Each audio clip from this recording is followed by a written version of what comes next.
Tudo bem, meus irmãos? A paz, a graça de Cristo Jesus esteja na minha, na sua, nas nossas vidas, no nome do Senhor Jesus Cristo.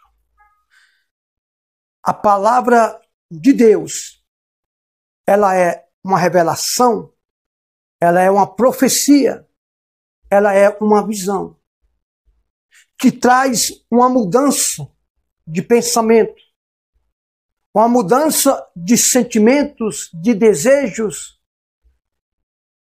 que traz uma transformação primeiramente em nossa mente. A minha vida, a sua vida, a nossa vida nunca vai mudar se primeiramente não for mudado dentro de nós. Como assim dentro de nós? Quando diz dentro de nós, tem pessoas que falam assim, tem que mudar primeiramente o coração físico, o coração, ou melhor, os órgãos, o intestino, o pulmão, o fígado, o pâncreas, tem que mudar primeiramente nós por dentro, os nossos órgãos. Não. Quando a Bíblia diz que nós temos que mudar o nosso coração, ou como está o coração, está se referindo ao pensamento, ao desejo e os sentimentos, irmãos. A mudança, ela não muda, ela não começa apenas de palavras. A palavra, ela é um poder. A sua palavra já é um poder. Imagina a palavra de Deus. Agora, nós temos que usar o poder da palavra e o poder da prática, né?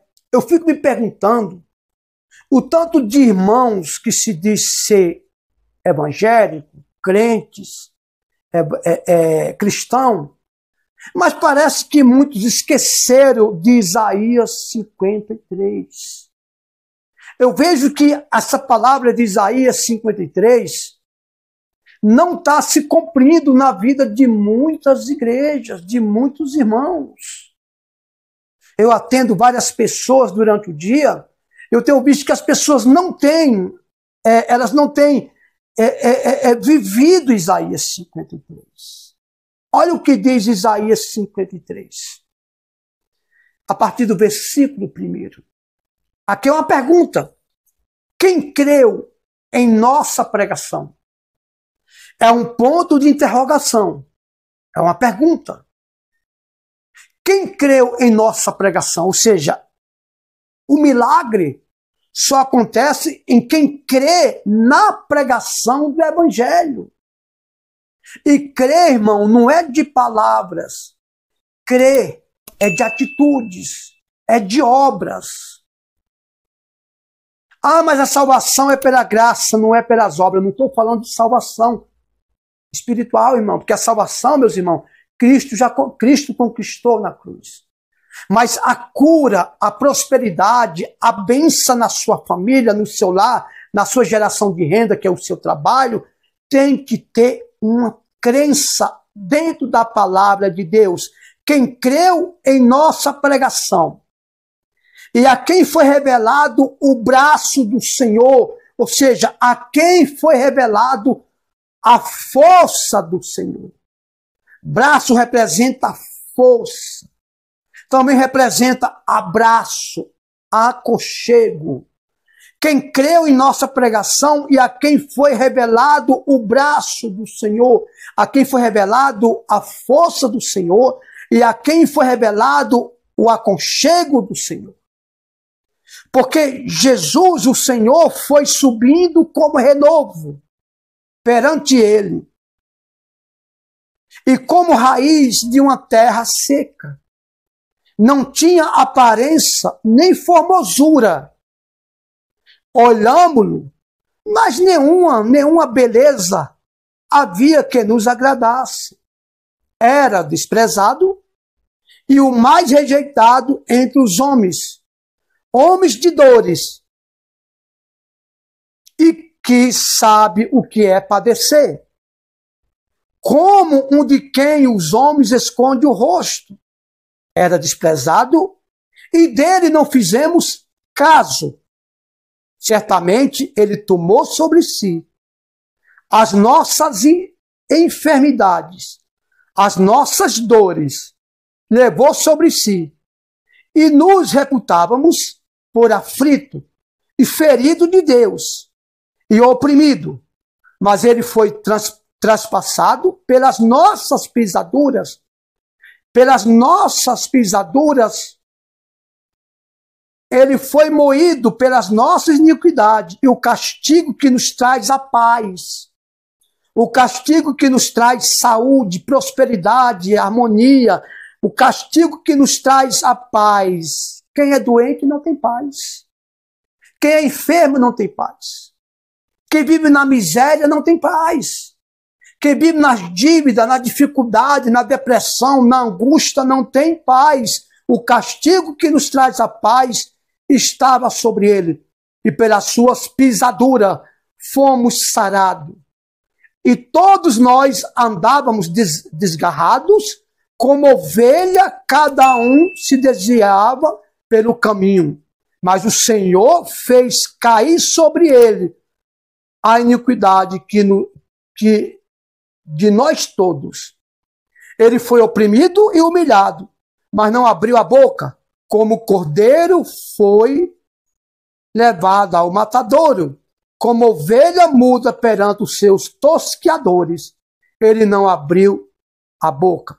Por juízo e opressor foi arrebatado, e a sua linhagem a quem dele cogitou, porquanto foi cortado da terra dos viventes, por causa da transgressão, ou das transgressões, ou da transgressão do meu povo, foi ele ferido, foi ele ferido, foi ele o quê?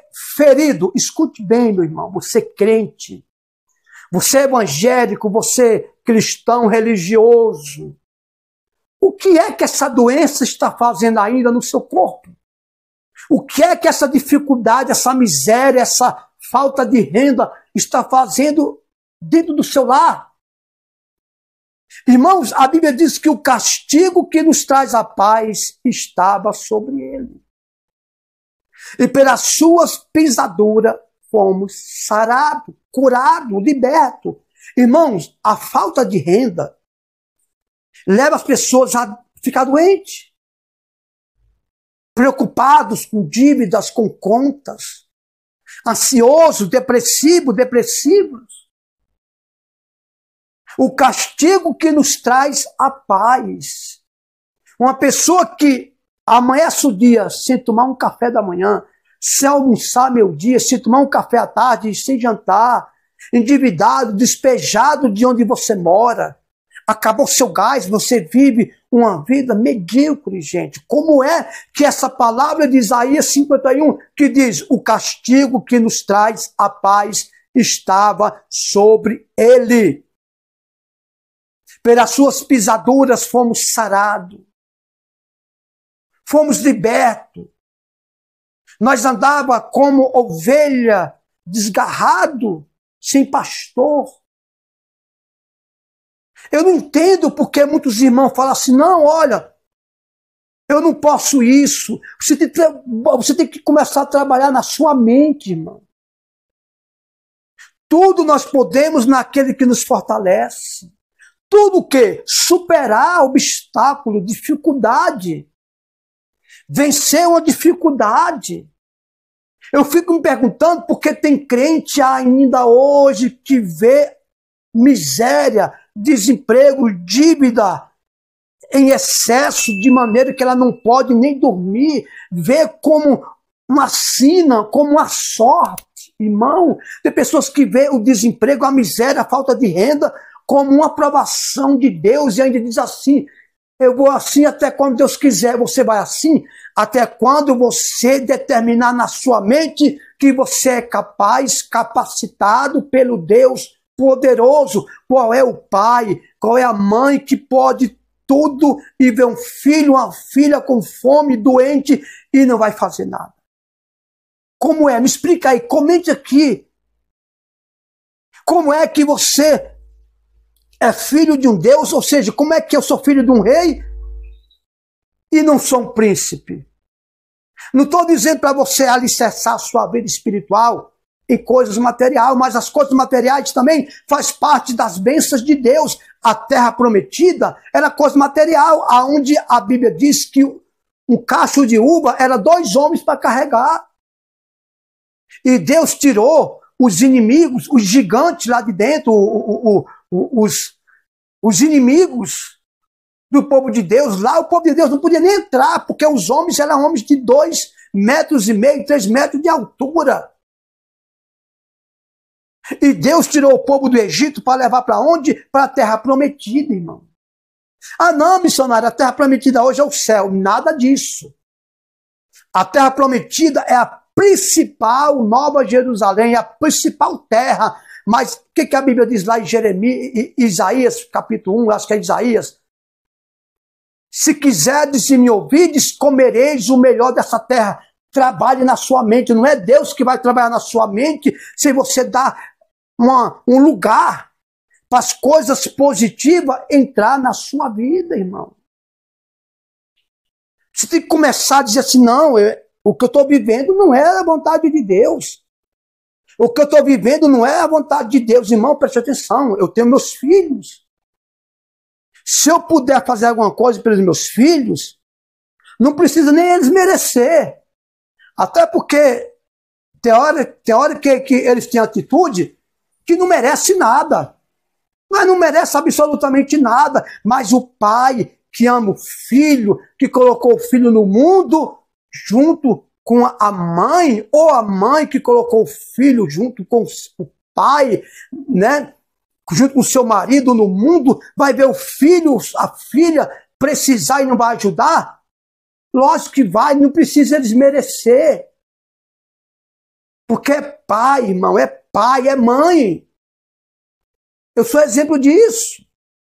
Às vezes o filho não está fazendo por onde, e ai, como não faz mesmo. Mas a gente está ali. É ou não é? E Deus, gente. Sabe qual é o problema? Trabalhe na sua mente. Peraí, isso não é de Deus. Essa vida que eu estou vivendo não é de Deus. Peraí, gente. Imagina, Deus tão poderoso e está vendo o seu filho sendo corroído com câncer, com problema de hipertensão, de depressão, de ansiedade, não vai fazer nada, não. Mas por que muitas vezes Deus não faz? Porque a gente diz assim, não, eu estou sendo provado, eu estou vivendo como Deus quer. Né? Quantas pessoas você fala assim, fulano, ciclano, como é que você está? Ah, estou vivendo como Deus quer. Doente, miséria, necessidade. Gente, isso não é uma crítica contra a situação, mas nós temos que deixar isso de lado. Aí ela diz assim, ou ele diz, estou vivendo como Deus quer. Está desempregado, endividado, doente, depressiva, um câncer, depressão, hipertensão, dívida, faltando tudo para comer. Gente, e você diz que está vivendo como Deus quer, você está blasfemando contra Deus. Você está dizendo que Deus, eu vou falar a verdade para você, você está dizendo que Deus, ele é, eu vou falar, você está falando que Deus trabalha junto com Satanás, gente, que é o que veio para destruir. Como é que eu vou dizer para você que eu estou vivendo uma vida toda arrebentada e estou dizendo que estou vivendo como Deus quer? Não, gente. Você diz que é crente, um evangélico, um cristão, você tem que acreditar mais de Salmos e Isaías 53. Fala o seguinte, abra sua Bíblia, Isaías 53, todo dia, começa a meditar nessa palavra. Para quê? Para a sua mente ser, para essa palavra ser implantada na sua mente. Gente, pelo amor de Deus, irmão, não fala isso. Quando você fala isso, você está dizendo que a morte de Cristo foi em vão. O castigo que nos traz paz estava sobre ele. E pelas suas pisaduras fomos sarados. Eu atendo pessoas aí diariamente que a pessoa fala assim, não, eu não posso isso, eu não tenho nem o que comer. Pelo amor de Deus, agora é o seguinte, você tem que ir à luta. O povo lá do Egito, Deus usou Moisés para tirar o povo do Egito. Mas só foi quem quis ir. Só foi quem quis ir. Aliás, teve alguns que foram que não chegaram, porque blasfemaram contra Deus. Sentiram falta do Egito. Ah, o que nós viemos fazer aqui no deserto? Tomara que queria voltar de novo para o Egito para comer o pepino, a cebola, o alho, o coentro. É ou não é? Sentia saudade do Egito, que eles eram obrigados a fazer tijolos dobrados, sem o faraó aumentar a mais um funcionário. Você tem que ir à luta com Deus na sua frente. Primeira luta que você tem que fazer, irmão, irmã, é deixar Deus trabalhar na sua mente. Na sua mente. Fica aqui essa mensagem. Como é mesmo? O castigo que nos traz a paz estava sobre ele. E pelas suas pisaduras fomos sarados. Pelas suas pisaduras fomos curados. Doença, irmão, não é só financeiramente, não. Tem doença na família, tem doença no matrimônio, tem doença na vida financeira. Pessoas que adoecem, nem dormem de noite por causa de dívida. Agora, não é porque a situação está difícil, é porque a sua mente já está preparada para aceitar, dizer que a situação está difícil. Está difícil? A Bíblia diz que Deus converte deserto em manancial, e manancial e deserto. A Bíblia diz que Deus chama pelo nome que não existe. O que quer dizer isso? Deus chama pelo nome que não existe é porque Deus pode fazer existir na sua vida, na minha vida, aquilo que não existe. Comece a trabalhar na sua mente em Isaías 53 a partir de hoje. Isso é profético, gente. Irmão, isso é uma profecia, isso é uma revelação. Que todo o Brasil, se começar a meditar nessa palavra, Isaías 53, isso aqui estava sendo revelado à pessoa de Cristo Jesus há centenas de anos lá na frente. Que Deus te abençoe. Vamos falar mais sobre isso. Vamos falar mais sobre isso. Porque Deus, Ele quer abençoar a sua vida.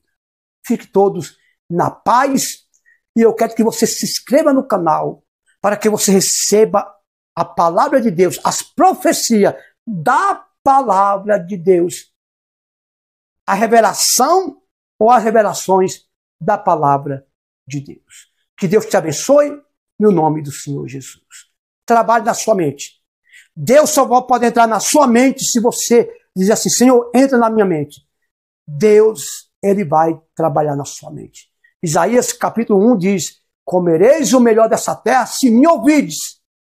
Se me ouvides, mas se não me ouvir, se não quiser me ouvir, serei devorado à espada. Que Deus te abençoe.